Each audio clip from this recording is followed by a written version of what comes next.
a la doctora Natalie Mireya Condori Castro, jueza del primer juzgado de investigación preparatoria de tránsito de flagrancia, y al capitán PNP Fran Ortiz Vidalón. Le damos pase a nuestro expositor para la siguiente capacitación.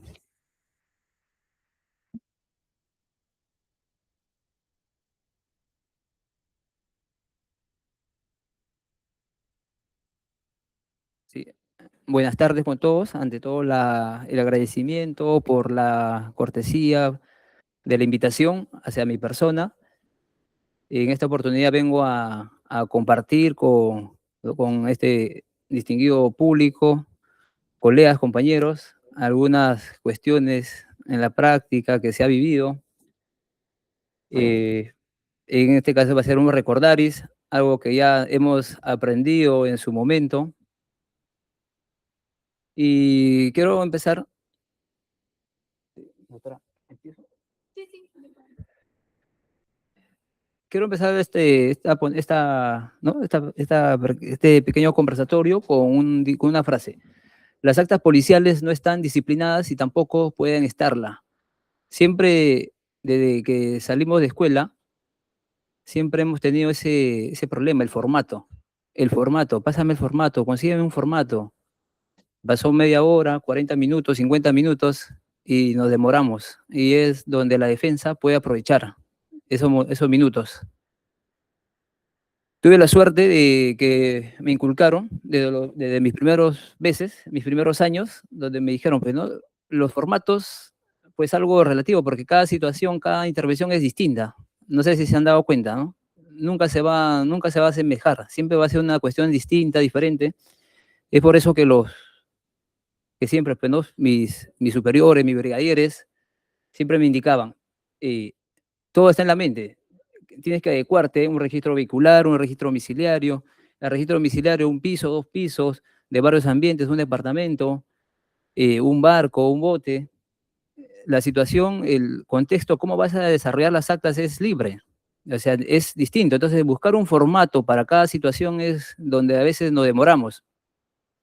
Entonces, ese espacio es aprovechado por la defensa, porque la defensa se puede apersonar a la dependencia policial, entonces podría cuestionar, dejar constancia. Lo que se quiere evitar es, el mensaje es que las actas no pueden estar disciplinadas, no van a estar. La línea jurisprudencial, ya lo he determinado, vamos a ver algunas casaciones al respecto a ello, cómo así se ha venido desarrollando año tras año, y efectivamente pues no se llega a la conclusión, a la interpretación jurisprudencial, que las actas no pueden estar disciplinadas. Entonces eso no nos limita a que la policía y la fiscalía puedan redactar las actas, teniendo como único límite el respeto a los derechos humanos. Ese es el único límite que tenemos a redactar las actas. El respeto, la observancia a derechos fundamentales. Si puede pasar la otra diapositiva.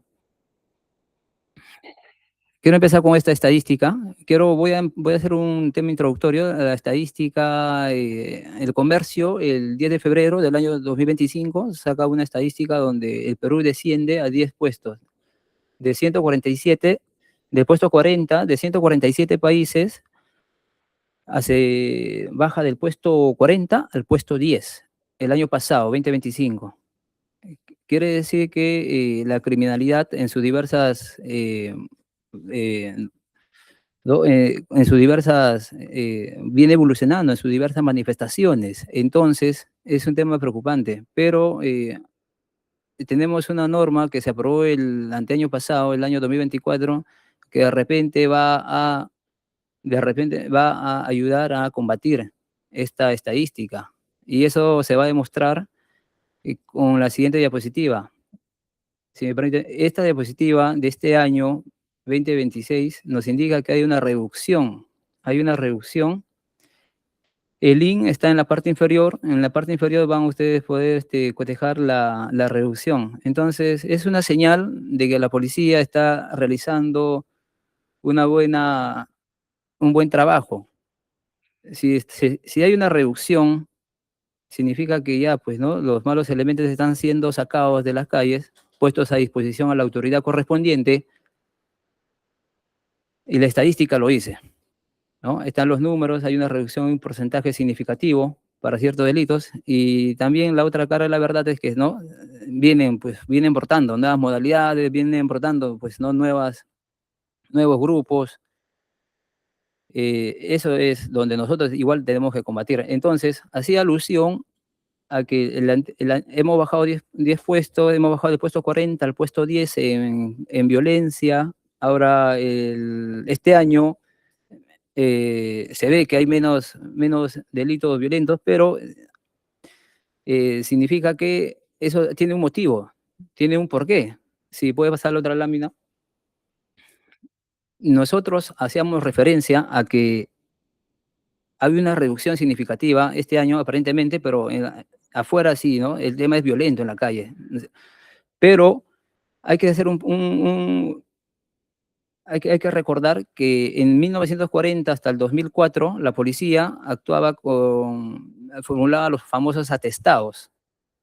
El 2004, a raíz de la promulgación del Código Procesal Penal, ¿no? Ya se empiezan a emitir los informes. Cuando formulaban los atestados, la policía tenía esa proactividad, tenía esa iniciativa, ¿no? Entonces, esa iniciativa se fue perdiendo porque eh, al promulgarse el Código Procesal Penal, se entendió mal algunos conceptos, algunas reglas, donde la policía, al no haber una interpretación, pues no, como era un código nuevo, se entendió mal algunas reglas y eso hizo que se pierda algunas, la capacidad de respuesta de la policía.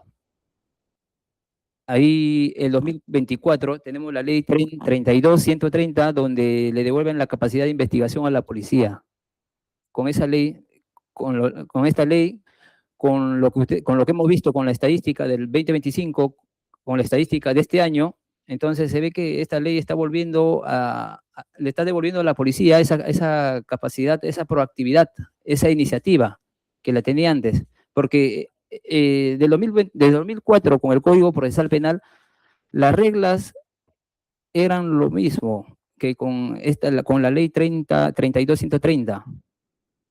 Antes que se promulgue esta ley 32.130, cuando se estaba debatiendo si era viable o no viable, en un congreso internacional del año 2024, en agosto, antes que se promulgue esta ley, le escuché al juez San Martín Castro que decía, a pesar de todas las críticas que se vienen dando sobre esta ley viene a legalizar lo que en la práctica la policía hace.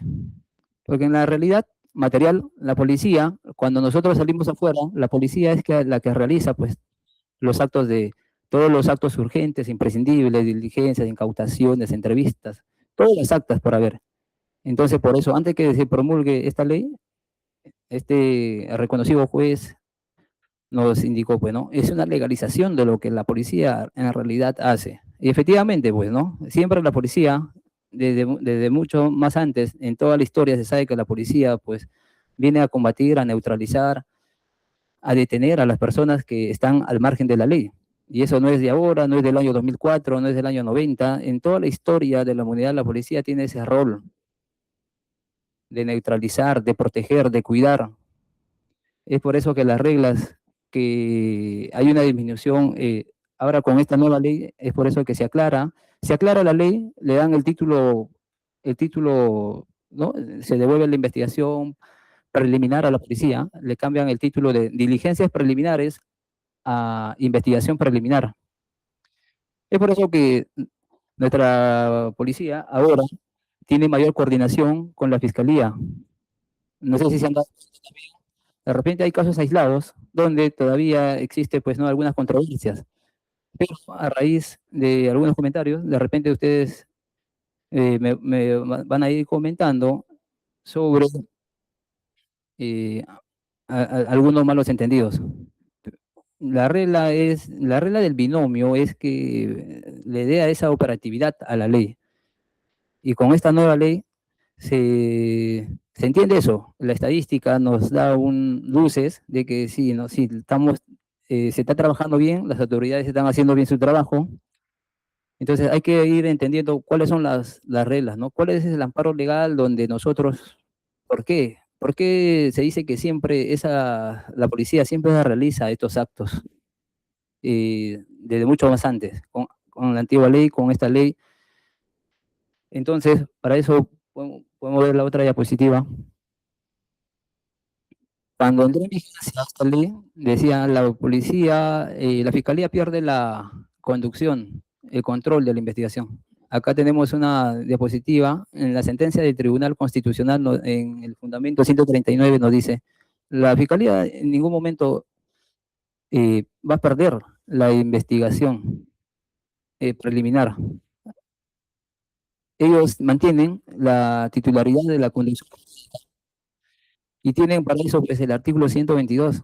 El artículo 122 nunca se ha modificado. Desde su promulgación del año 2024 hasta la fecha, siempre, no ha tenido ninguna modificación. Y ese artículo dice que entre los documentos que emite la Fiscalía son pues, ¿no? disposiciones, requerimientos, providencias y la disposición de inicio. Yo no podría ver ninguna unidad que se pueda realizar una investigación sin este documento. ¿O me equivoco? Sería algo pues muy alejado de la realidad, ¿no? Entonces,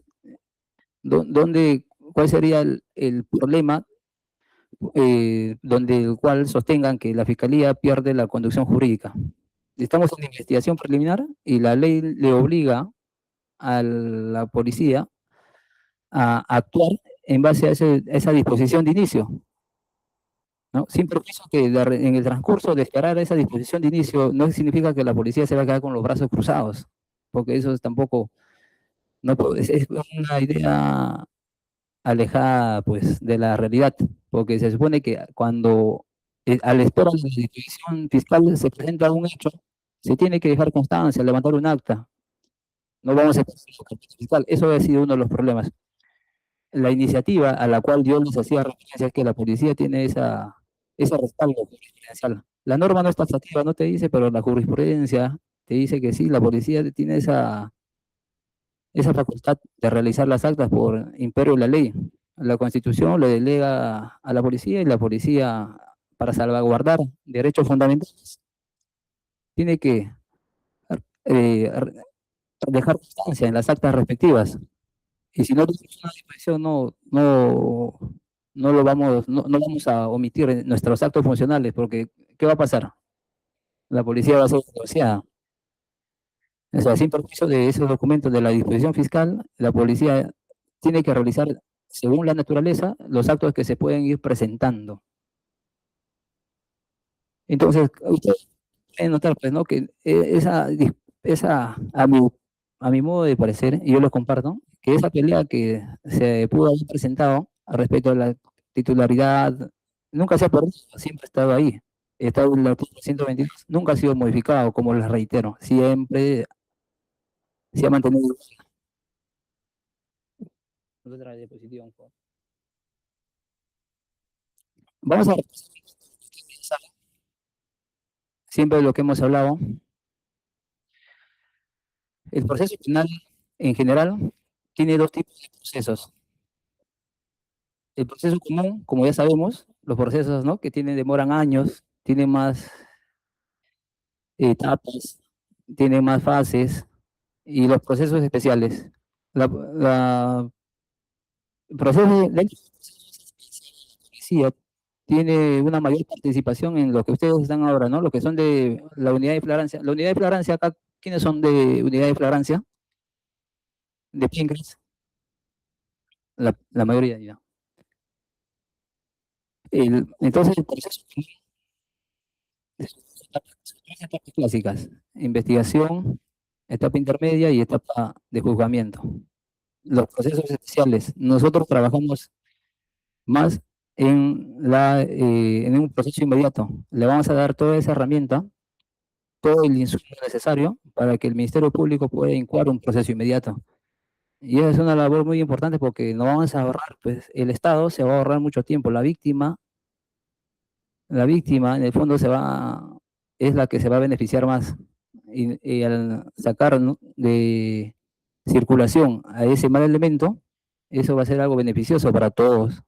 En el fondo todos queremos eso, ¿no? Sobreentiendo que todo es así, porque Y es por eso que sí en las actuaciones inmediatas que vamos a ir desarrollando poco a poco. Pero vamos a ir un poco respecto a qué parte del proceso donde la policía trabaja más. Y así, la etapa de investigación, tres etapas: preliminar y la etapa formalizada. Siempre nos han enseñado de escuela, en las diferentes charlas, esas dos etapas. Etapa de investigación se divide en dos etapas: preliminar, etapa preparatoria, de ahí seguimos a etapa intermedia, juzgamiento.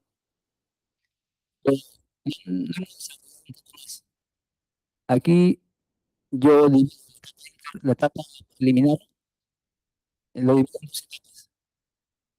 La etapa de actuaciones, la etapa inmediata y la etapa posterior.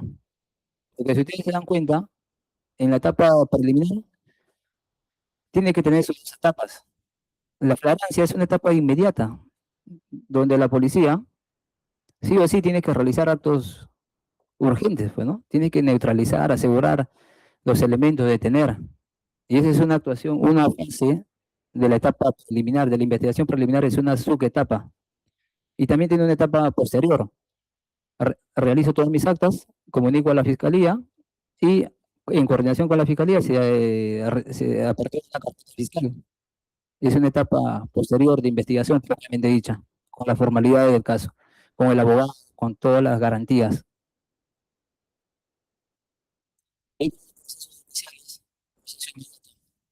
Los requisitos para el proceso inmediato. ¿Qué tal es nuestra función? La función policial, tenemos el 259, la flagrancia, en sus cuatro supuestos. La confesión, lo que llaman carpetas fiscales, ¿no?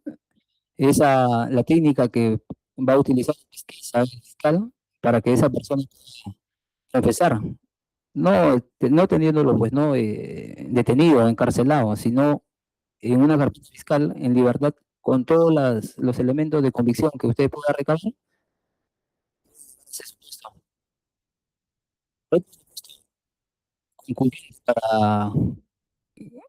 Para un proceso inmediato, para que una persona pueda ser sentenciada pues en 3 días, 5 días, hacer los elementos de convicción suficientes, evidentes, los elementos de convicción en general, nosotros recabamos todos los elementos de convicción. Es ahí el trabajo, es ahí donde se sostiene el proceso penal. Si usted va a hacer una casa débil, se va a caer. Si usted va a construir un proceso a base de elementos de actas débiles, 2, 3 actas, se va a caer. Entonces, el secreto para que no se caiga un proceso es que se levanten la mayor cantidad de actas posible, dejando constancia de cada hecho, las fotografías, actas de entrevista, inspecciones y la flagrancia. Al momento de privarle de la libertad de la persona, es lo que se puede realizar en todo el proceso sobre la legalidad de esa detención. Y hay que tener cuidado. Ahí hay que tener cuidado. Yo no voy a detener a una persona por una sindicación de un testigo referencial. En caso de eh, delito, un testigo es la agraviada. Sí, ¿no? Sí me da convicción. Es algo objetivo, tocamientos. Si viene un testigo indirecto, vamos a ir viendo unas casaciones. Un testigo indirecto referencial, mi vecina ha sido víctima de tocamientos. Usted no le tiene a la víctima, le tiene a otra persona. Ahí, entonces, lo que se va a analizar es si esa detención cumple esa legalidad. La flagrancia en sus cuatro modalidades, en sus cuatro supuestos de aplicación. El 259 nos da cuatro supuestos de aplicación de la flagrancia, ¿no? La flagrancia directa, clásica, estricta, tiene distintos nombres, no hay que embotellarnos en un solo nombre. No, ese nombre no es, ese nombre es directa, es clásica, es estricta.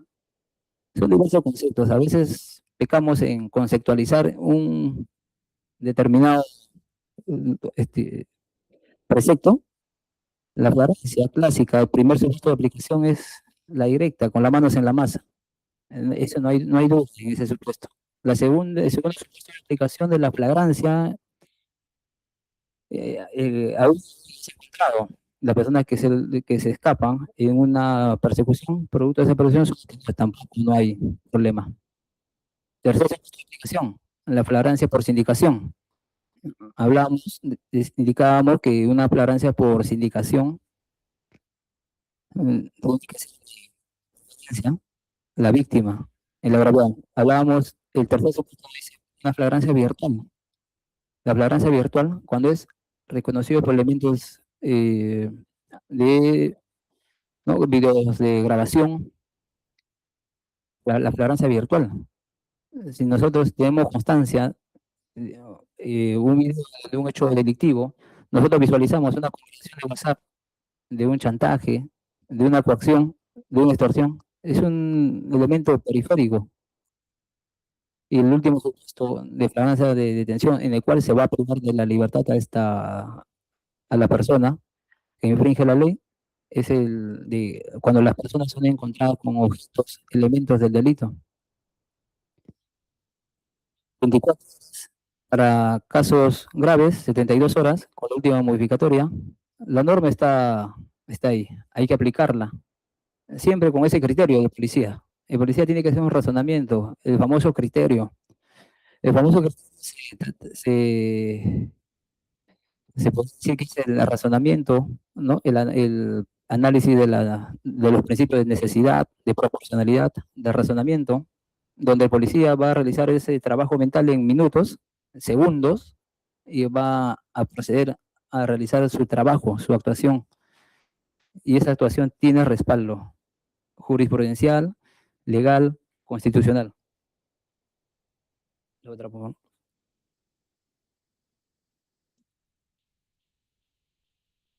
La investigación preliminar tiene como finalidad recabar la mayor cantidad de actos posibles, hablábamos. Con los actos que recabe la policía se va a poder establecer la responsabilidad de una persona. Va a servir para que se pueda acreditar, o en todo caso, y las falencias de estas van a servir para que a la vez sean absueltas las personas involucradas. Y estas por su grado de complejidad, ahí tenemos los plazos. En caso de investigación preliminar, 120 días, casos simples, 9 meses, 8 meses, 36 meses. Hay un error ahí de tipeo. No sé si les ha pasado la coordinación. Mándame los actuados, ¿no? Ese es un problema también que se viene presentando, pero nosotros somos un binomio. Se tiene que conversar. Nadie tiene la razón, ¿no? Somos un equipo y hay que acostumbrarnos a la naturaleza, al fondo. Somos ambos profesionales y hay que poner de nuestra parte, ¿no? Cada caso es distinto, cada caso, la naturaleza de cada caso, de cada intervención es distinta, pues no va a ser igual. Como tu otro compañero me manda igual y usted no, porque este caso es complejo. Hay que hacer más actos de investigación, hay que hacer más inspecciones, diligencias. Por eso existe el binomio. Hay que cumplir ese binomio, hay que contribuir en lo que se pueda, hay que poner nuestro granito de arena. Y la investigación, como hablábamos, tiene dos tipos de finalidades. Lo partimos en dos, ¿no? Porque siempre desarrollan investigación preliminar e investigación preparatoria, pero ahora vamos a ir un poco más y vamos a desarrollar investigación, en la investigación preliminar, su finalidad inmediata en la escena. Ahí se ve en la escena que sí o sí la policía tiene que asegurar todos los elementos y tiene una finalidad ya en coordinación con la fiscalía, donde el resultado de esa investigación va a ser un informe. La otra disposición. El artículo 330 nos habla lo que estábamos conversando, finalidad inmediata y finalidad inmediata. A la inmediata, actos urgentes e imprescindibles. Estoy en mi deber en denuncia, agarro la denuncia, comunico a la fiscalía, así es, no, que venga la carpeta fiscal. Eso es una interpretación errónea, porque acá la norma te obliga a que usted pueda realizar tiene una finalidad inmediata, donde usted tiene que realizar actos urgentes e imprescindibles.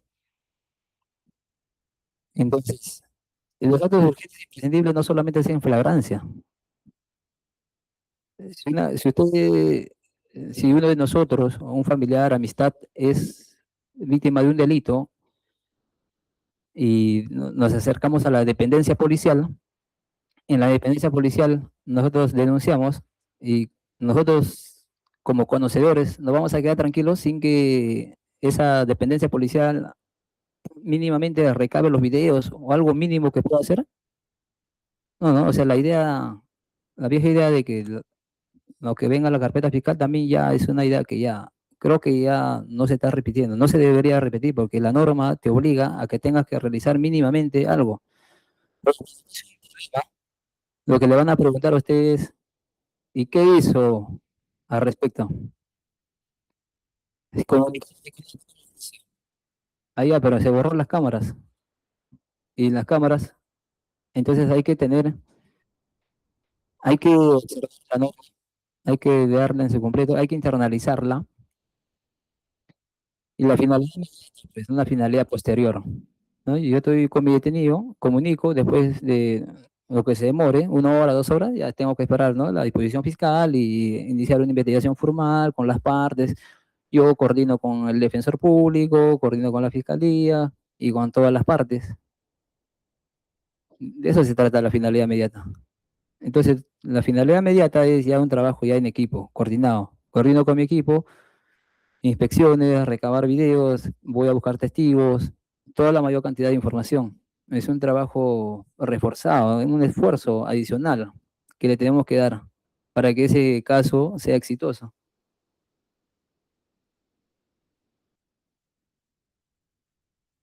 Las actas, una tutela de derecho bien famosa donde excluye un acta de intervención porque el acta de intervención consigna en la declaración del detenido. Declarar, al preguntárselo, dijo el detenido que en su casa tenía más armas, vulneración al derecho a la defensa. Hay que tener cuidado. Refirió. Usted le está preguntando, indicó, soslayó, vociferó. Cada hecho según las circunstancias.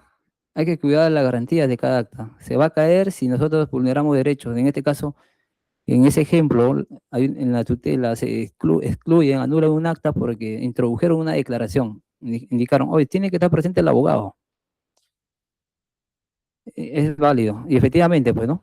Una cosa que usted deje constancia, porque nosotros tenemos que dejar constancia. O no, las actas son de hechos, no de dichos.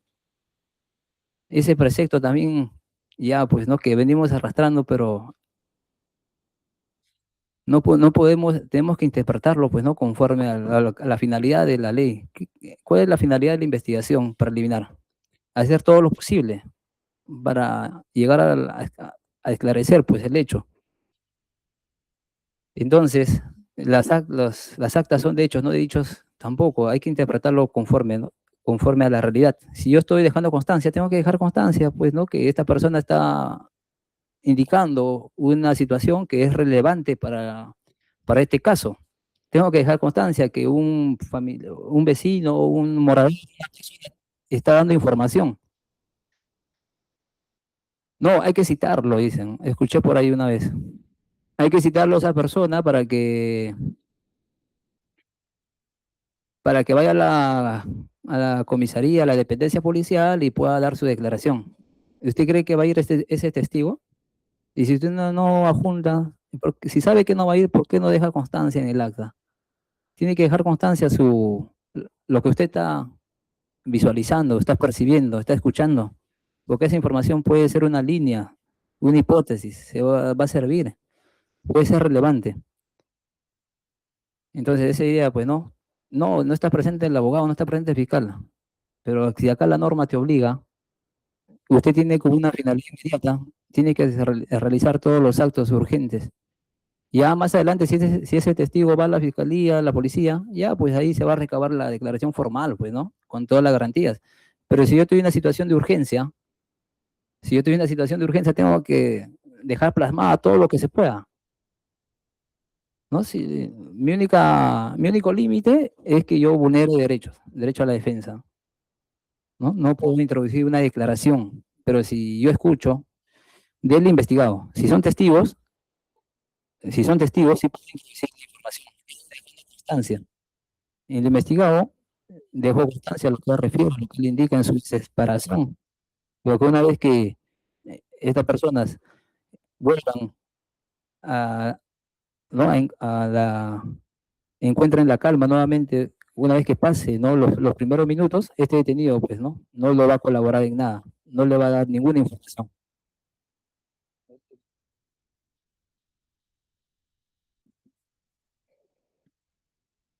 Al respecto, hablamos de investigación preliminar, tiene dos etapas. La investigación, siempre hablamos de investigación, la etapa de investigación, dos etapas, preliminar y preparatoria.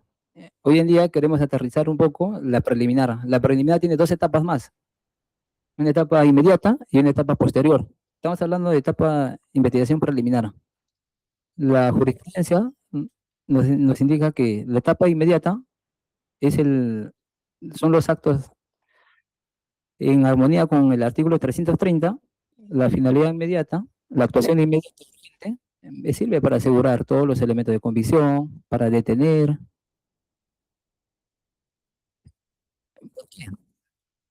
Porque si usted no lo hace en su momento, le va a esperar la prueba.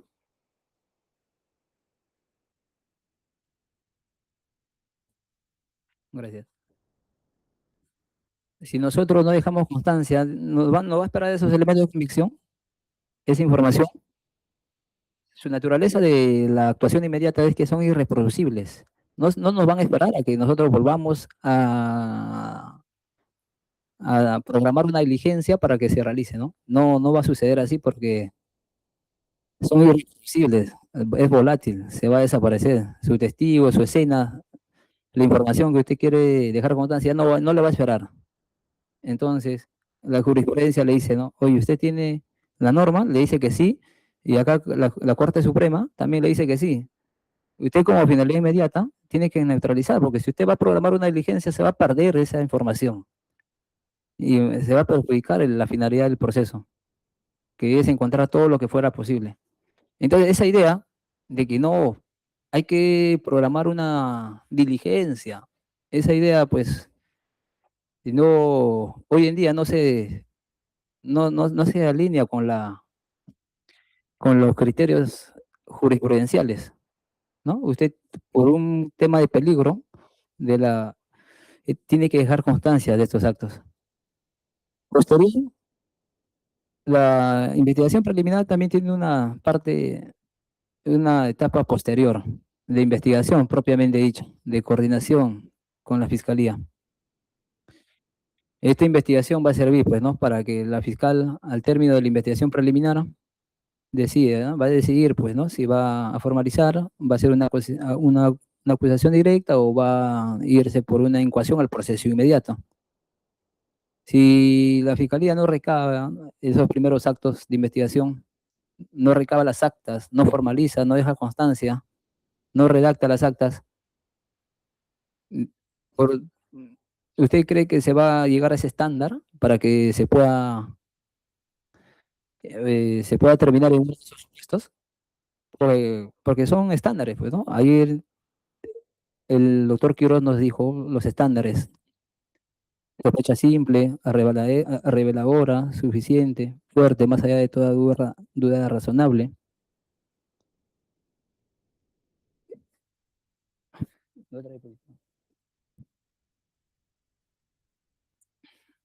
Hablábamos si solo basta con aislar la escena o realizar registros, se pueden usar actas de entrevista fuera de la flagrancia. O ya no estoy en flagrancia, ya pasó la flagrancia, estoy acá en la dependencia policial, estoy redactando mis actas y hay una diligencia de inspección, ITP, al día siguiente. O hagas ITP ahí en el lugar de los hechos, para ver, pues, ¿no? Si que se encuentra. Vamos al lugar de los hechos, la clásica, si hay cámaras o no. Y por ahí, si aparece un testigo, excepcionalmente, y, "Ay, ya señor, usted es testigo, tiene información, ya acérquese a la dependencia policial. Y ese testigo se va a acercar, hablamos, no se va a acercar, pues, porque hay un temor a las represalias, hay un miedo. Esa persona tiene otras, esa persona tiene sus propios problemas, tiene una vida, tiene otras urgencias. Entonces, el Código Procesal Penal en el artículo 68, inciso 1, apartado F, no dice, ¿no? La policía puede realizar entrevistas, ¿no? Sin perjuicio de que usted lo va a notificar a esa persona, pues, ¿no? Para que vaya allá, pero de primera mano ya tenemos alguito más. Tenemos un acta de entrevista que va a servir. Y si esa persona va a ratificarse a ¿no? A una diligencia formal, vimos, es una información de primera. Pero si no, ya tenemos información. Eso es lo que necesitan las autoridades, Ministerio Público, Poder Judicial. Necesitamos una cantidad suficiente de elementos, se necesita toda esa información para que pueda subir el nivel de estándar y pasar a las otras etapas. Hablamos que no se puede dejar constancia de las declaraciones de los detenidos, ¿no?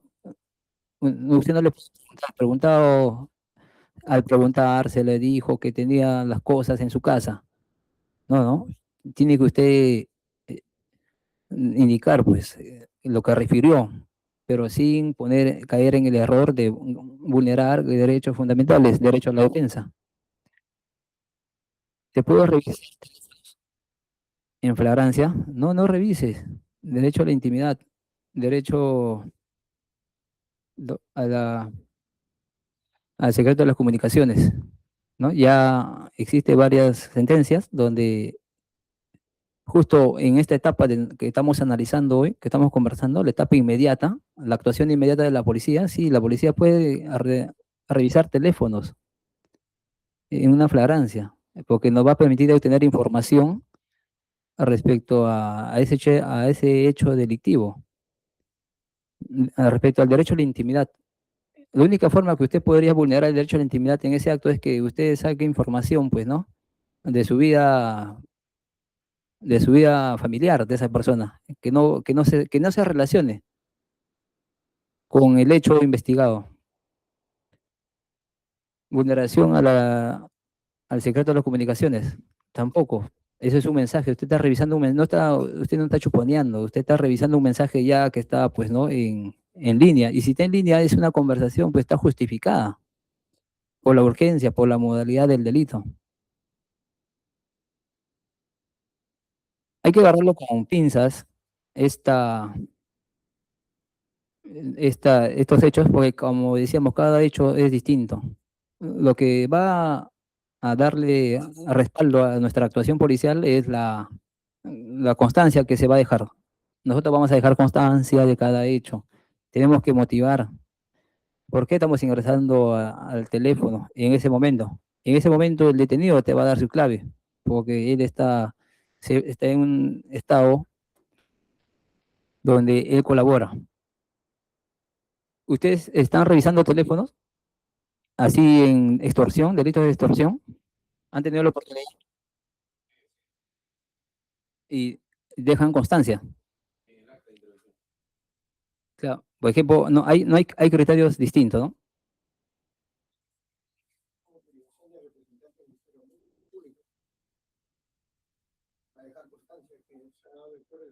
Bajo autorización fiscal.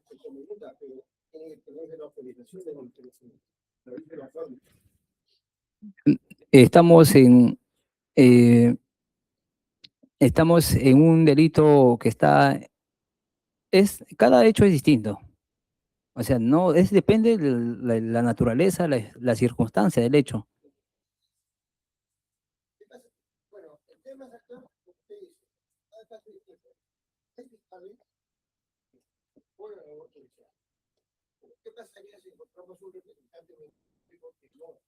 Se supone que usted habla locura, una que dice, la norma dice, yo por si acaso No convalido. no convalido lo que tú estás diciendo. ¿Cómo quedamos nosotros? Dejo constancia que sí, bueno, el señor, el interveniente en ese momento, por su nerviosismo, por su responsabilidad, autorizó, proporcionó su clave y se visualizó pues que hay conversaciones con tal número sobre hechos que lo relacionan. Claro, es un criterio, depende, como usted dice, ¿no? Si nos toca un fiscal que trabaja en conjunto con la policía, va a haber una coordinación previa. Claro, si nos toca de repente un fiscal que tiene otro criterio, entonces eso depende. Entonces, acá el fondo, la finalidad, hay que entender el código, la investigación preliminar. ¿Cuál es su finalidad? Pues, ¿no? Es buscar toda la información, respetar derechos fundamentales, garantizar que no se vulneren estos derechos. Oye, realizo una incautación. No, no. Hay que tener en cuenta que lo que nos habilita, ¿no?, para poder actuar básicamente en el binomio entre la Policía Nacional y la Secretaría de la flagrancia, ¿no? Pero la flagrancia es una percepción sensorial, personal y temporal inmediata, o mediata, o presunta. Entonces, en ese lapso de tiempo, ustedes tienen esa habilitación de actuar unilateralmente, la flagrancia los habilita. Y sí ustedes tienen legitimidad, mientras haya flagrancia. Si no la hay, sí te dan la otra, opción que tenga una claridad, ¿no? Que ustedes son muy confiables. Pero sí, siempre es presupuesto de flagrancia, las 10 que están capitán, tienen esa legitimidad para actuar, con seguridad plena. Obviamente, inmediatamente comunicar, ¿no? Pero tienen esa legitimidad para poder actuar en eso. Esa es la primera piedra angular de este sistema especializado. Tenemos que actuar en unidad de acción, en casa, seriedad. Y eso tenemos que ser claramente cada uno de nosotros. Probablemente era el capitán. Gracias.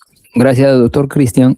Efectivamente, la línea jurisprudencial sobre la actuación inmediata de respaldo que le da la policía en esos primeros actos, porque la investigación preliminar tiene dos fases, una fase inmediata y una fase posterior, con la carpeta fiscal propiamente dicha.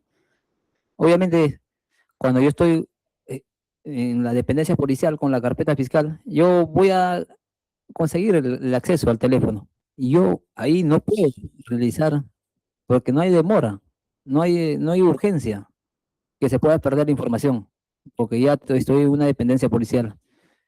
Llevo un vehículo a la dependencia policial y se me ocurre posterior hacer otro registro en el vehículo, por si acaso.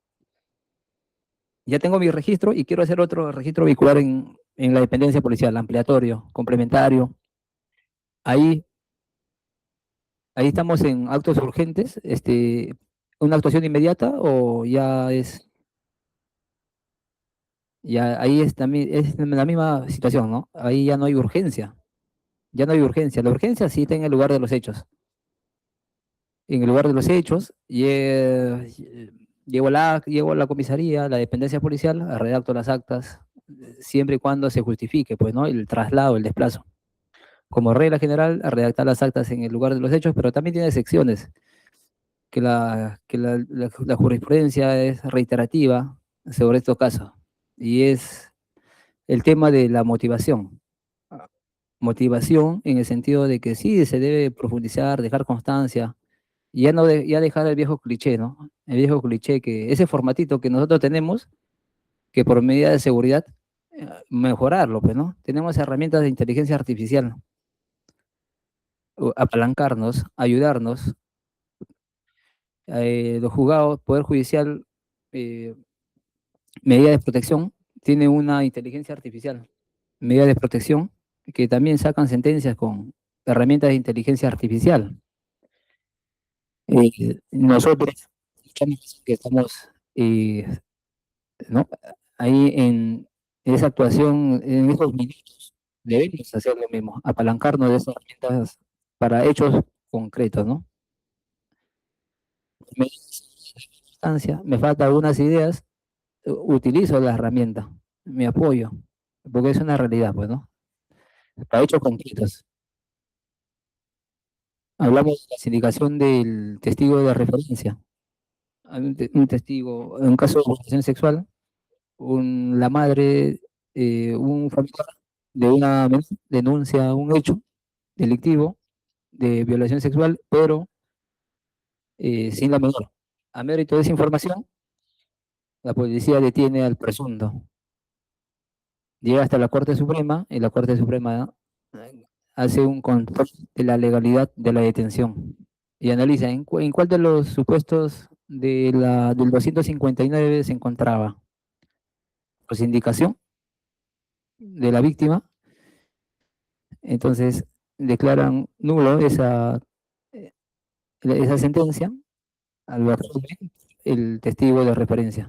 Entonces hay que hacer un razonamiento sobre el criterio policial que básicamente se trasluce al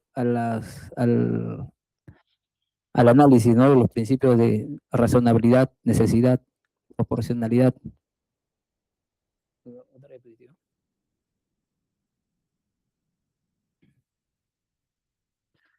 Ayer hablaban de los niveles de sospecha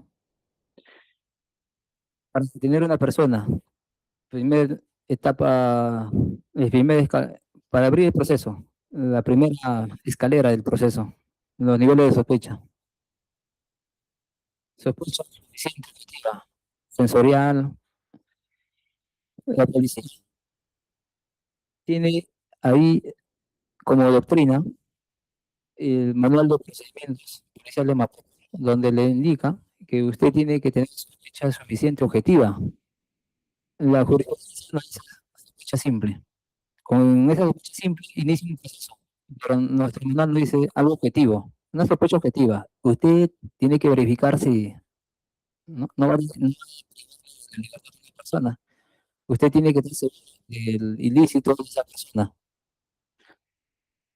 Usted tiene que, en los supuestos del 259, mayormente no va a haber problemas, porque la, donde usted está dejando, está percibiendo el acto delictivo, es evidente, no hay problema. El problema sería en los otros dos supuestos, donde ahí tendría que ser, bueno, objetiva. Usted tendría que analizar, ¿no? Si eso es la denuncia previa, otros elementos periféricos para privarle de su libertad. Y ese criterio, ese razonamiento que usted va a realizar, la norma le pide que sea objetiva, palpable, real, para que ya de una vez que pasen esos niveles, ¿no? Pasar a los otros, ¿no? A la formalización, la fiscalía, o hay un proceso inmediato. Lo que queremos nosotros es que sin coacción al proceso inmediato. Tenemos que, la sociedad tiene que estar más tranquila al sacar un elemento negativo de la calle. Hay personas que hacen daño, entonces el trabajo, el énfasis que debemos hacer a recaudar todos los elementos objetivos necesarios y que esa persona, ese detenido, es investigado, reciba, pues, ¿no? La sentencia, su castigo. Pasamos a como doctrina también de lo que hablamos, en media parte de la línea jurisprudencial no dice, sí, se puede, no, actuación inmediata, la policía está autorizada. Y como le decíamos, ¿no? La policía no es de ahora, no es del año 90, no es del año 60, la policía siempre ha existido, en todos los tiempos. Aquí estoy en 1988, donde ya desarrolló los famosos 12 pasos, los clásicos 12 pasos. Y esta doctrina dice que lo que nosotros hacemos en la práctica es usted no se va al caballazo porque se le ocurrió, soñó, pensó. Usted tiene una información previa.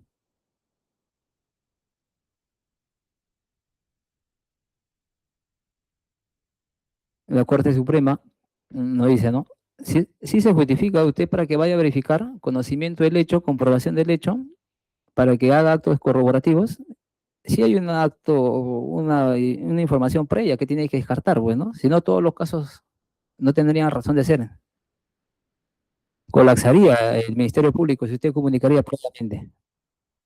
Usted tiene que hacer los actos corroborativos, comprobación del hecho. Tengo información, voy con cierta, y si estoy ante los supuestos de la flagrancia, tengo que intervenir, porque tengo que neutralizar, incautar, detener.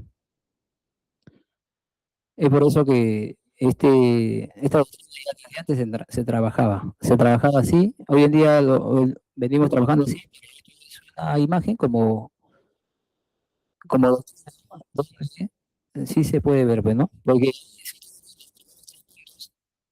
conocimiento, comprobación y diligencias, ¿no? De preliminares en la escena del delito. Ahí estamos en una actuación inmediata en la escena del delito, ¿no? ¿No? Conocimiento, comprobación. Cuando hablamos de investigación policial, ya estaríamos en una etapa posterior, pues, ¿no? En coordinación con el binomio policía-fiscalía. Entonces, ¿por qué se caen algunos casos? Por información de inteligencia. eh, hay que detallar el hecho previo. Recordémonos que las actas tienen 3 cuerpos. El manual de documentación policial nos dice que las actas, introducción, cuerpo y final, ¿no? El inicio, el inicio de un acta nunca va a cambiar, siempre va a ser la misma, porque ahí se va a poner las partes, el lugar, la hora. El cuerpo, donde a veces existen los problemas, no se justifica en el cuerpo, ¿no? En el cuerpo tenemos ahí que motivar las actas, reforzar. Existen los hechos previos. ¿Usted a mérito de qué se constituye un lugar? Los hechos concomitantes. ¿Usted qué pasó cuando va a su lugar?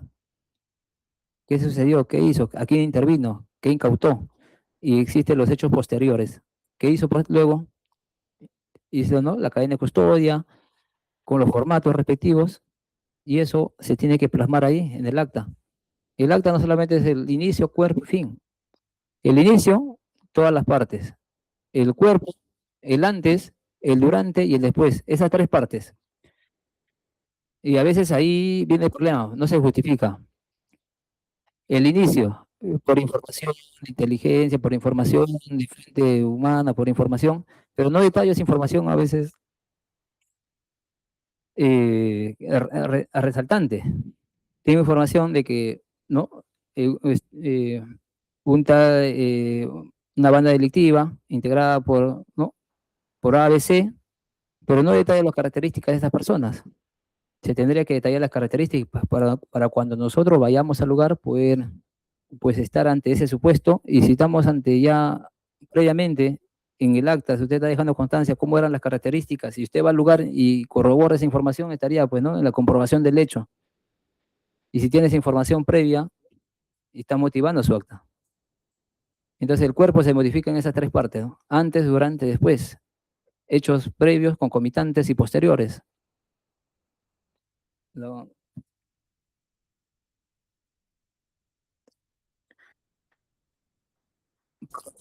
inmediata. En el 2018 existe el decreto 10/2018 donde se desarrollan distintos de actuación inmediata de la policía, incautación, registro, cadena de custodia, control de identidad. En el control de identidad también es un tema problemático porque les indican que no, solamente 2 supuestos, prevención e investigación, ¿no? Pero eso hay que analizarlo conforme a la Constitución, a otras leyes. No hay que hacer una interpretación literal. La interpretación que se tiene que hacer es una interpretación, pues, ¿no? Sistemática, en armonía con las otras normas, con la Constitución, las otras leyes. No se puede hacer una interpretación literal. Ya está prohibida hacer una interpretación taxativa. Lo que se busca es armonizar con otras leyes que se relacionen. La Constitución, la ley de la policía, control de identidad. La ley de la policía antes del 2024 indicaba lo mismo que el Código Procesal Penal, era un copy y pega. El 2024 se modifica la ley de la policía y respecto al control de identidad se modifica que no, la policía no solamente es para prevenir y para investigar, también es para tutelar el orden interno, orden público, seguridad ciudadana. La Constitución, la finalidad que nos da la Constitución también nos indica, pues, ¿no? Para prevenir el delito. Y el protocolo nos dice, antes que usted realice cualquier control de identidad, tiene que usted analizar los supuestos de necesidad, proporcionalidad y el respeto a los derechos humanos. Ese criterio que nosotros le decimos, ahí está. Usted, usted antes que realice un control de identidad tiene que revisar lo que es necesidad, proporcionalidad y respeto a las personas humanas. Entonces, ese criterio, pues, ¿no? No, yo no voy a hacer un control de identidad en 8 de la mañana en un lugar, en una avenida principal, a menos que exista una información, ¿no? Tenemos esa facultad, sí lo puede hacer, pero ¿cuál es la razonabilidad, la proporcionalidad? Sí se tiene esa facultad, pero se tiene que analizar cada hecho según ese criterio. Necesidad, razonabilidad y proporcionalidad. Otros lineamientos jurisprudenciales. Nosotros vamos a ir a juicio de acá a 2, 3 años, cuando es un proceso común. Cuando es un proceso inmediato, es más rápido, con la prueba evidente, elementos de convicción objetivos, evidentes, las personas reciben una sentencia condenatoria.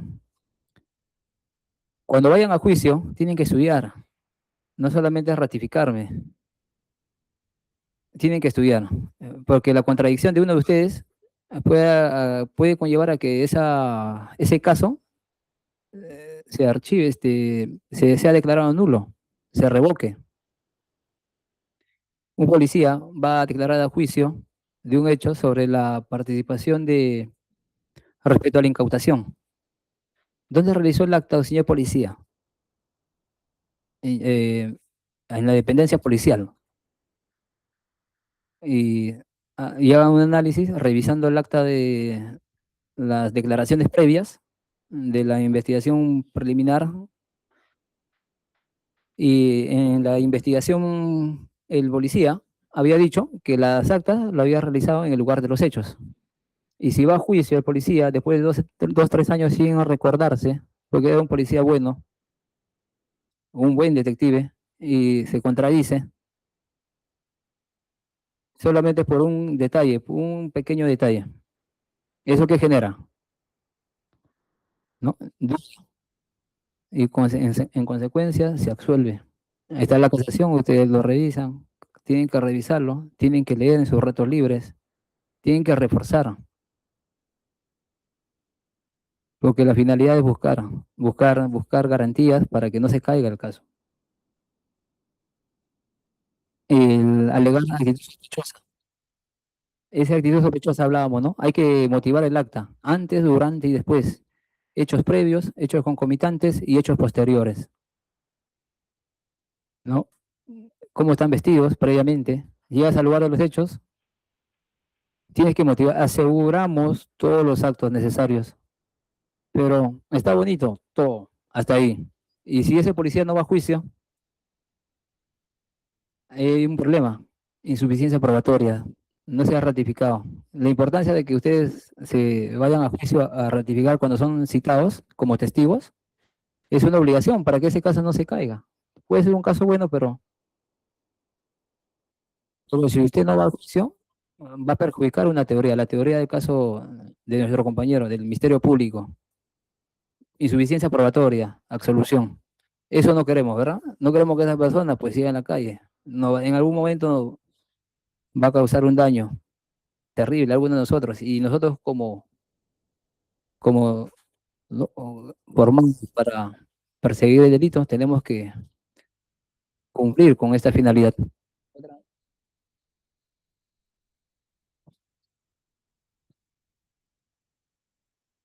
Eh,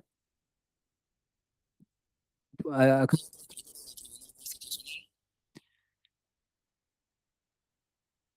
eh, el- hablábamos de la detención policial. El efectivo policial para privarle de la libertad tiene que tener sospecha objetiva suficiente. Yo intervengo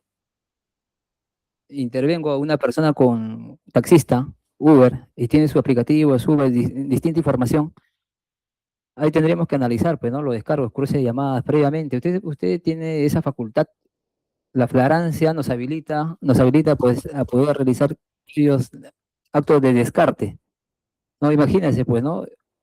Detenerlo a una persona que no tiene nada que ver por 15 días. Esos hechos delictivos tiene que, las reglas se van poniendo más robustas, ¿no? Entonces hay que ponerle énfasis al respeto a los derechos fundamentales. Usted tiene esa facultad de hacer un cruce de llamadas, revisar si el taxista la persona con el pasajero tiene alguna vinculación, alguna relación. Tiene no necesita ninguna autorización porque está en la flagrancia.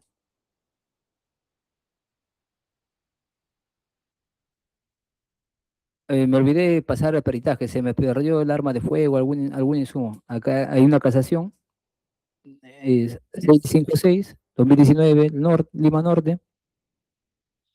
¿Y eso qué genera? No, no, yo no hago actos de investigación, que se vaya haciendo mal la carpeta fiscal. Cuando va el proceso, ¿qué va a pasar? Insuficiencia probatoria o duda razonable. En consecuencia, archivo. Y esa persona, hay que reforzar esos criterios, esa actuación, ese granito de arena que tenemos que aportar nosotros. La que siga.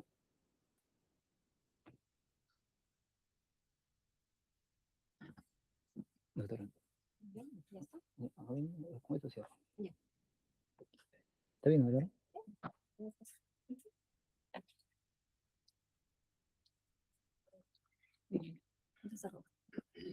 ¿Cuánto vamos? Ya, con esto cierro. Vuelvo a la misma frase del inicio. Las actas no están disciplinadas, ni tampoco pueden estarla, para que se levanten en el mismo lugar. Estas son algunas casaciones que he conseguido, me imagino que deben haber más, donde ya la Corte Suprema en diversos casos dice, ¿no? Oye, no es obligación que la policía lo redacte en el lugar de los hechos. Esos temas ya han sido zanjados por la jurisprudencia. Pero acá viene el problema de la justificación, de la motivación. Ustedes se tienen que motivar, dejar constancia, usar las herramientas, pues, ¿no? De inteligencia artificial. Ya no basta ese cliché de 2 líneas, que por medida de seguridad me traslado a la dependencia policial, ya no. Uso mi herramienta de inteligencia artificial y mejoro, ¿no? En armonía con todos los hechos. Tengo que justificar, tomar fotografías, dejar constancia. ¿Por qué me estoy trasladando de un lugar a otro? En todo lado hay cámaras hoy en día. Después de la pandemia ha evolucionado el sistema de videovigilancia, en todo lado hay cámaras. Dejar constancia. Yo hago una intervención en un parque y luego dejo constancia que en la comisaría redacto mis actas y dejo constancia que lo hice, pues no lo hice en el medio del parque, por ejemplo, lo hice en la esquina y me sacan el video. Ah, usted estaba en otro lugar. Entonces, eso, pues, ¿no? Eso ya no se puede hacer, porque hay cámaras en todos lados. Usted tiene que dejar constancia. Y el traslado, ¿usted cómo se va a trasladar? Dejar constancia. Tiene, ¿no? Hay diversas secciones. Número de policías, factores climatológicos, personas intervenidas, el lugar, la hora de intervención, en la hora nocturna, por seguridad de las personas intervenidas, otros riesgos, objetivos, palpables. Ahí donde usted va a dejar constancia. ¿Por qué motivo se está trasladando a la comisaría? Entonces, hablábamos también de diligencias prevencionales, diligencias urgentes imprescindibles. Están autorizadas a practicar registros, a practicar actas, ¿no? En esta especie de flagrancia, en la situación de flagrancia, estamos habilitados, estamos facultados, estamos respaldados por la jurisprudencia, por la ley. El problema es, ¿no?, el momento. No alcanza las horas. El tiempo pasa tan rápido que se nos van las horas, pero igual tenemos que hacerlo. Eh, Acá hay diversas casaciones también que nos reiteran lo mismo. Usted se puede levantar las diversas actas. Estamos autorizados en esta etapa previa de la actuación inmediata. Lo mismo sucede cuando estamos en una carpeta fiscal, en una inspección. Notifico a las partes no vienen, coordino con la fiscalía, me voy al lugar de los hechos, hago mi TP y se apersona un testigo. Hablábamos hace unos minutos.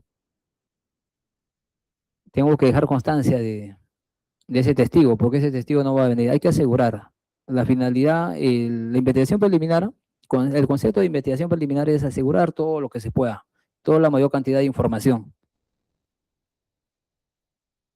Quería cerrar con la última diapositiva. La última. La policía no es de ahora, no es una institución de hoy ni de ayer, ha existido en todos los tiempos, con distintas denominaciones, dependiendo de cada momento histórico y cada lugar. Gracias.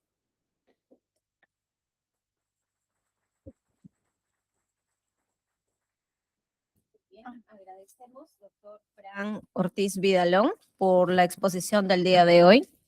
En mi condición de panelista, he tomado nota de algunos puntos desde mi experiencia de ex fiscal, ex juez unipersonal y ahora juez de investigación preparatoria de flagrancia, por lo cual he podido observar el trabajo de la policía y de las otras entidades en mención.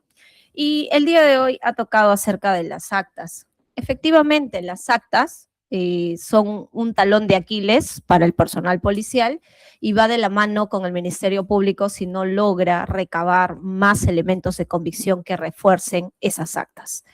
Y lamentablemente, cuando llegan a juicio, en mi condición de juez unipersonal que estuve, sí sucede que muchos efectivos policiales llegan en calidad de testigos ofrecidos por la Fiscalía sin saber absolutamente nada.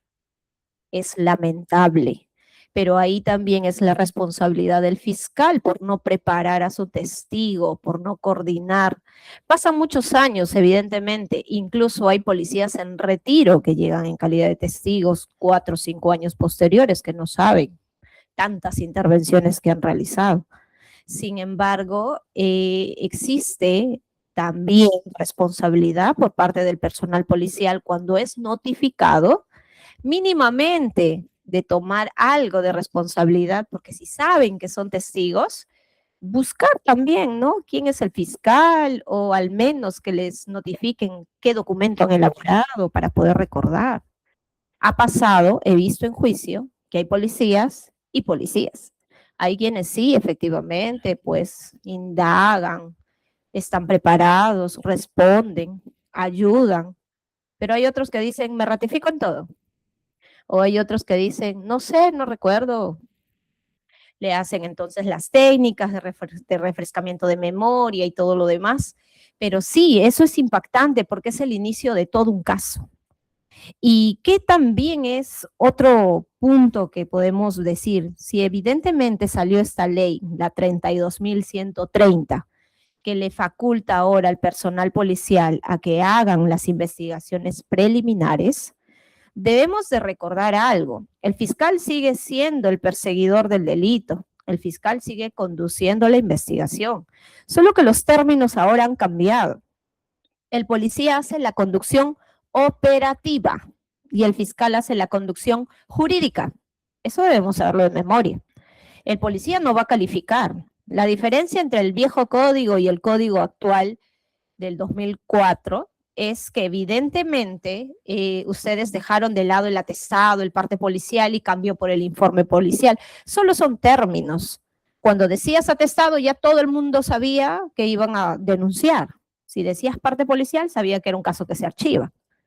En el Código Procesal del 2004 tienes un informe policial, solo cambió el término, no das conclusiones ni nada, pero igual sigue siendo tu trabajo, sigue siendo el trabajo coordinado. ¿Y qué otra cosa más? ¿Por qué decimos que esta conducción operativa, que ustedes están facultados por ley reciente, 10 de octubre de 2024, No sé cuántos policías habrán egresado en el 2024 o 2025. Deben dominar esto, saben que ustedes han sido facultados por ley para hacer la conducción operativa. En ustedes recae toda la responsabilidad de la conducción operativa. Y como bien lo dijo hace un momento usted, el fiscal a veces, hay fiscales y fiscales. Hay fiscales valientes, hay fiscales temerosos. Esos fiscales que tienen miedo a control interno, fiscales que tienen miedo a los habeas corpus. Entonces, muchas veces no convalidan las actuaciones que ustedes puedan realizar. Pero para que ustedes también no sientan ese temor o esa dependencia por parte del fiscal, ustedes tienen que saber qué intervención están realizando. Efectivamente, cuando ustedes llegan y dicen la actitud sospechosa, ya todo el mundo sabe que esa actitud sospechosa es de cliché. De la misma manera, no se hizo el acta in situ por razones de seguridad. Eso es un recontra cliché que ya ningún juez te lo cree. ¿Por qué? Porque esas razones de seguridad, fuerza mayor, que era peligroso, que era oscuro, ¿en base a qué? Solo es tu dicho. Eso es lo que metiste en el acta y nada más, ahí quedó. ¿Y qué es lo que pasa? Hoy en día, muchos de estos delincuentes, por así decirlo, porque hay muchos delincuentes, saben muy bien todas esas estrategias, esos trucos, y los abogados igual. Y se agarran mucho con las actas. Acta mal hecha, la atacan, caso que termina absuelto. Puede darse el caso que sabemos que puede ser culpable, pero lamentablemente la intervención fue mal hecha y todo se va. Por ejemplo, los famosos marcas utilizan vehículos, están marcando, o los que son robos agravados. El personal policial ya sabe, ya lo ha mapeado, ya sabe que él es, lo tiene ahí identificado, y van, intervienen en un estacionamiento por grifo. Saben que en los grifos hay videos, un montón, y este sujeto que dice, no, yo estaba haciendo mi cola, yo solamente iba por combustible. El personal policial, supuestamente la intervención debe hacerle, no sé, a las 10 de la mañana, el hecho sucede a las 10 de la mañana, y se demora más de una hora para hacer su acta. Y ahí la defensa te ataca y te ataca. Oye, si tu intervención fue inmediata, ¿por qué tú haces un acta una hora después? ¿Y por qué tú haces un acta tipeada en computadora y lo haces en tu dependencia y no lo haces in situ? ¿Cuáles son esas razones de seguridad si tu intervenido es uno solo y ustedes son 5, 6, 7 policías? Entonces, identifiquen esas falencias para que estos delincuentes no se salgan con la suya, porque el personal policial acá es lo que importa. ¿Qué es lo que se detecta acá en Lima Norte? Las extorsiones están de moda, ya deberían llamarse, no sé, delito único de extorsión. Todos los días hay eso. Abundante. Aquí, en Izaguirre, en las esquinas, los colectivos, esos supuestos llenadores de carro que piden dinero para que pase la cola. ¿Qué hay por ahí? ¿Han podido identificar dónde está el personal de inteligencia? ¿Dónde está el trabajo que están haciendo?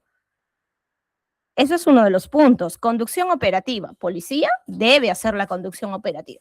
Y el fiscal la conducción jurídica. Si el policía no te califica jurídicamente, esa es función del fiscal, pero el policía siempre se va preparando, va estudiando. Acá deben haber varios que estudian derecho seguramente, que quieren ser abogados también.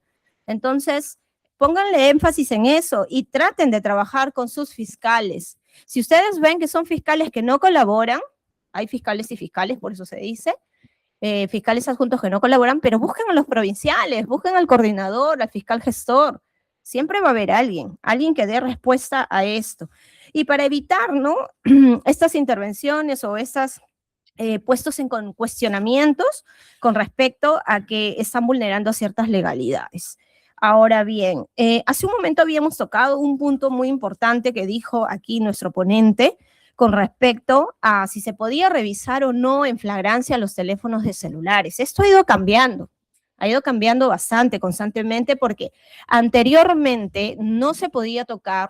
Una persona detenida tenía el celular y tu fiscal le podías decir, usted autoriza, y él decía no, por estrategia. Entonces el fiscal ya no podía hacer nada más que luego pedir el levantamiento del secreto de las comunicaciones, y mientras tanto el tiempo va pasando. Mientras tanto ellos van eliminando. Casos de drogas, los casos grandes de droga, organizaciones de drogas metidas. Agarran a los burritos, a los pequeños, Y estos celulares, las conversaciones, todo en un momento cuando ustedes van a ingresar al levantamiento, abren y todo ya fue borrado. En aquel entonces, cuando era mi época de fiscal, recuerdo un caso, los casos que se borraban automáticamente del WhatsApp, que tú podías eliminar los mensajes, eso me sucedió en uno de los casos. Yo estaba con mi detenido, estaba ahí el celular, eran varios, 2 dijeron no revises, otros 2 dijeron sí. Estos que dijeron sí, ¿qué será? ¿Cómo se datearon? No sé, abren el celular y todo, y los mensajes empezaron a eliminarse automáticamente. Se iban eliminando uno a uno. Entonces, eso era antes, les hablo de muchos años atrás. Ahora, hoy en día, ¿qué es lo que sucede? Tienen ustedes una base legal, el decreto legislativo 1698. Cada vez que alguien les quiera decir, ustedes de memoria, decreto 1698, ¿qué incorporó? El 230 del Código Procesal Penal. Autoriza a la policía a revisar los teléfonos e instrumentos informáticos, no solo los teléfonos, pero para detenidos en flagrancia inmediata. Cuidado, no es para cualquiera, solamente para la flagrancia inmediata.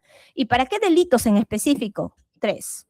Extorsión, sicariato y secuestro, los más graves, ¿no? Y para los otros delitos como robo, hurto, ¿ha habido pronunciamiento de la Corte? Sí.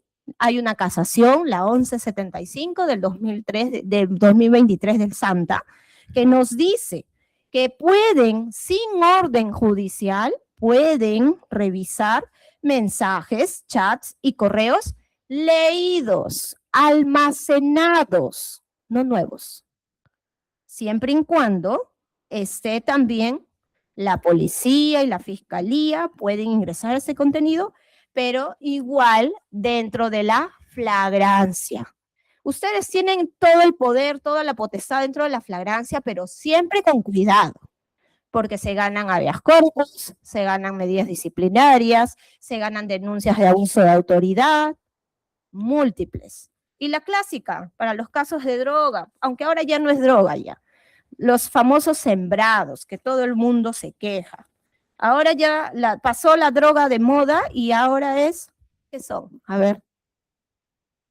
Ustedes saben, ya no es la droga, ¿ahora qué es? Las municiones. Eso está de moda.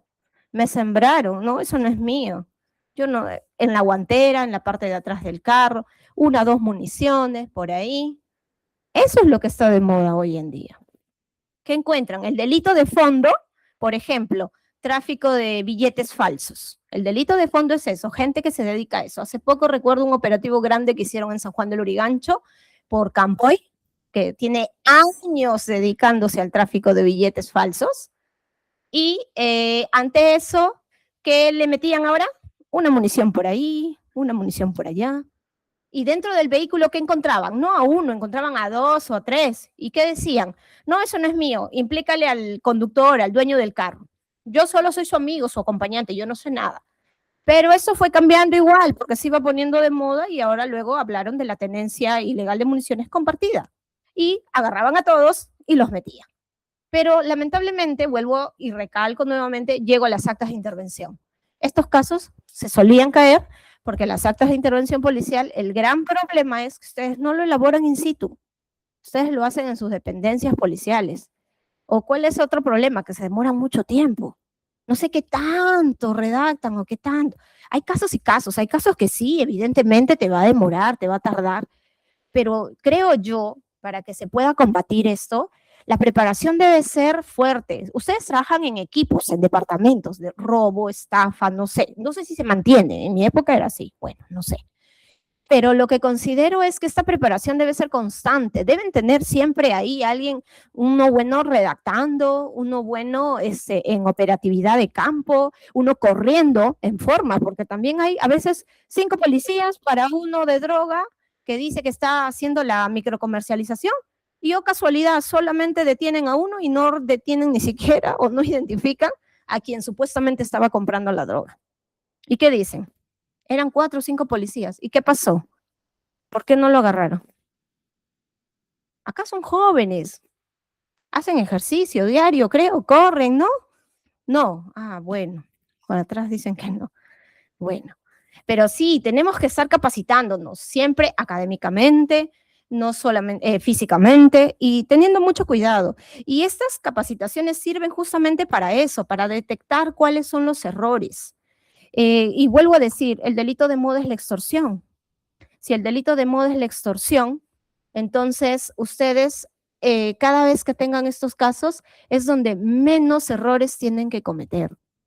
El inicio de tu acta, quienes participan, sus firmas, el término del acta, el lugar donde se realiza y supuestamente para los casos donde una persona les indica, como bien dijo el panelista, poner al menos las características físicas de dicha persona para saber si realmente existe o es otro cliché. Y todo el personal de inteligencia que trabaja con ustedes también tiene que ser un personal, pues que hoy en día todos usamos celulares, graben. Cuando ustedes están haciendo sus registros, graben. Y esas grabaciones adjúntenlas, tomen foto, imprímanlo a colores, de ser posible. Eso va a reforzar tu intervención y va a hacer que tu trabajo no sea en vano. Porque la idea es que el trabajo, empezando por el policía, dirigido por el fiscal, un buen caso presentado, llegue al juzgado y así se pueda combatir la delincuencia. Muy bien, agradecemos la participación, doctor Ortiz Vidalón. Espero, no sé si habrán algunas preguntas por parte del público. Sí, lo escuchamos para el doctor, para mí, no sé, ustedes dirán.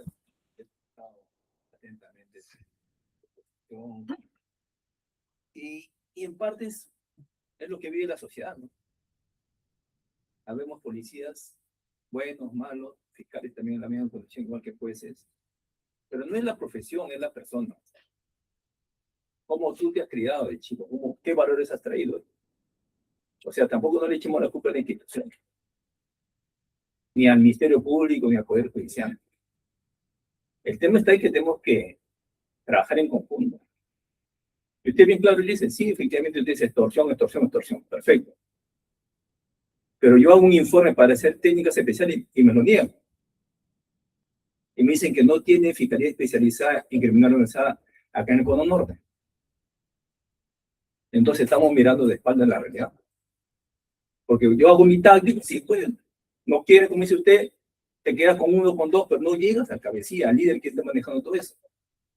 Pero con técnicas especiales sí puedes hacer, porque tienes escucha, tienes óbice, tienes levantamiento de secreto bancario, cuenta receptora. O sea, si ustedes van a poder determinar fehacientemente la culpabilidad del individuo. ¿Por qué hay esa negativa? Yo he conversado con el fiscal superior, le he explicado que me presupuesto. No sé si tan es así. Pero si queremos combatir como debe ser, también apoyemos eso. Planteen también en sus reuniones lo que está pasando en el Cono Norte. No hay un acompañamiento. Revise usted todos los informes, no hay acta de registro domiciliario. Porque el fiscal no quiere hacer registro domiciliario. Aduce carga procesal, aduce que lo vimos en la provincial, que se va, que para acá, y no hacen. Experiencia propia vivida, yo me identifico más. ¿Y ¿a quién favorece su doctora? Al delincuente. Pues arraigo domiciliario. Uh-huh. O verificación, si dice que trabaja, verifique. Pues, hay que verificar. No lo hacemos. Y si lo haces, lo invalidan ustedes porque no está el debido proceso, no está el fiscal, no vale esa. Entonces tenemos que... Y sirve, de verdad que sirve esto para actualizarnos. En la medida que nos actualicemos todos, vamos a mejorar y va a ser un mejor producto y el beneficiado va a ser la sociedad, que tanto espera las autoridades. Sí, muy bien, gracias. Sí, efectivamente. Y justo una observación, yo estoy poco tiempo en Lima Norte, no ni 2 años llego acá, y siempre observo en las noticias, no sé ustedes, San Martín de Porres es el distrito que todos los días yo veo noticias de muertos, todos los días. No sé si alguno vivirá por ahí, no sé si trabajarán por ahí, pero antes creí que Lima Este y San Juan del Lurigancho, Huáscar, Mariate y Bayóvar eran los lugares más peligrosos, ¿no? Por así que suene. Pero hoy en día, en cada noticia hasta el Callao, antes lo era el Callao. Pero parece que eso ya pasó de moda, ahora está Lima Norte, bastante. Y en específico, San Martín de Porres. Entonces, sí, evidentemente he tomado nota, por ejemplo, de lo que acaba de indicar, ¿no? Esto de las actas de registros domiciliarios que los fiscales no quieren participar. A efectos de que sí, pues en estas reuniones que se vengan dando, en estas capacitaciones, ver qué medidas podemos adoptar, porque evidentemente el trabajo acá es en conjunto. Definitivamente es en conjunto, si queremos por bienestar de la sociedad. Sobre todo aquellas personas que aman lo que hacen, ¿no? Desde el ámbito de la policía, la fiscalía, el Poder Judicial. Muy bien, no sé, doctor, algo que quisiera agregar. Sí, pues el binomio ahí está fallando, pues no estaría funcionando el binomio porque, si, como usted dice, hay de todo un poco, ¿no? Si nos toca un fiscal que no quiere realizar esa diligencia que va a ser importante, porque un registro domiciliario en caliente, en el momento, voy a encontrar información relevante. De todas maneras, si no quiere realizar participar en esa diligencia, ¿cómo agotar los medios? Tendríamos que en este caso hacer la coordinación de esfuerzos para que, ¿no? Agotar los medios. Ahí viene el binomio que se tendría que reforzar, coordinar, conversar, reuniones de trabajo, de capacitación, y ojalá que ese criterio, pues, ¿no? Hoy en día, por la situación que estamos pasando, se requiere, pues, estandarizar para encontrar más información y las autoridades determinar recientemente la responsabilidad, pues, ¿no? Más allá de toda duda razonable, que ellos necesitan esa información y nosotros vamos a recopilar toda esa información para que ellos puedan motivar sus sentencias. Sí, evidentemente. Sí. Bien, antes de finalizar, doctora, para que le haga entrega del certificado. Muy bien.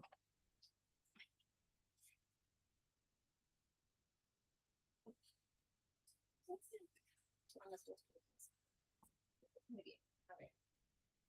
Capitán. Doctor, capitán Fran Ortiz Vidalón, en representación del Poder Judicial de Lima Norte, agradecemos la ponencia por el día de hoy en esta capacitación y le entregamos una diploma de reconocimiento. Gracias, doctora.